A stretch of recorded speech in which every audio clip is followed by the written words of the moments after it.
As the relentless sun dipped behind the lunar horizon, casting elongated shadows across the barren grey landscape, Commander Jackson Reed surveyed the pockmarked terrain with a growing sense of unease. It was supposed to be a routine mission, a straightforward expedition to retrieve lunar samples and test new equipment. But now, he and his crew were stranded, cut off from Earth and racing against time. But now, he and his crew were stranded, cut off from Earth and racing against time.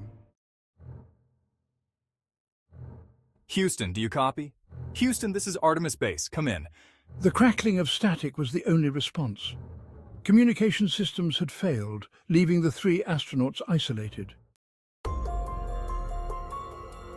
Commander, our oxygen reserves will last another 48 hours at best.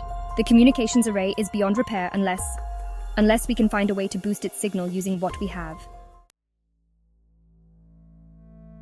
What about the lunar module? Is it salvageable? The lunar module sustained more damage during the landing than we initially assessed. The primary thrusters are offline, but I think I can rig the secondary engines to give us enough thrust to break lunar orbit, but it's going to be tight. Determined and desperate, the trio set to work. Elias, with his knowledge of spacecraft systems and an aptitude for making the impossible possible, began cannibalizing their rover for parts. The night was cold and silent, with only the sound of their labored breaths and the clinking of tools breaking the lunar stillness.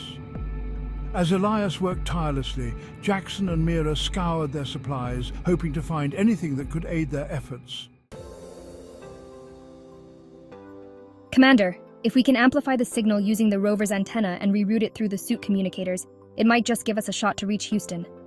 Do it. We'll need Houston to clear a path for us if we're going to make it back.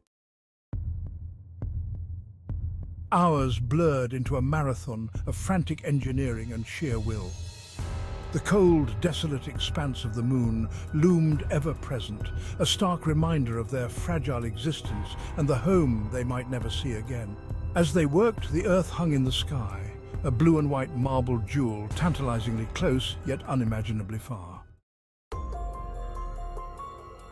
Let's get this signal booster in place first. Mira, how's it coming? Almost there. This should do it. In a few tense moments, the enhanced signal was ready and Jackson broadcast their desperate SOS. Static crackled for agonizing seconds before a familiar voice broke through. Artemis Base, this is Houston. We've received your signal, preparing emergency recovery trajectory.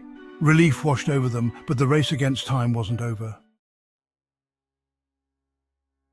They boarded the lunar module, hearts pounding. As Elias initiated the modified engines, the module shuddered violently. Against all odds, it lifted off, ascending toward the infinite black of space. Holding steady, Elias muttered, adjusting the thrusters with surgical precision. Houston guided them through a perilous re-entry course. The seconds felt like hours, but at last they broke through the claustrophobic veil of the atmosphere and splashed down into the vast expanse of the Pacific Ocean. As they clambered out of the module, battered but alive, the crew could hardly believe they had made it. As they clambered out of the module, battered but alive, the crew could hardly believe they had made it. The ordeal on the moon had tested their ingenuity, tenacity, and the unbreakable bond forged in the vacuum of space. Commander Jackson Reed stood tall and looked at his crew with pride. We made it. And in that moment, the moon was no longer a place of desolation, but a testament to their courage and the indomitable human spirit.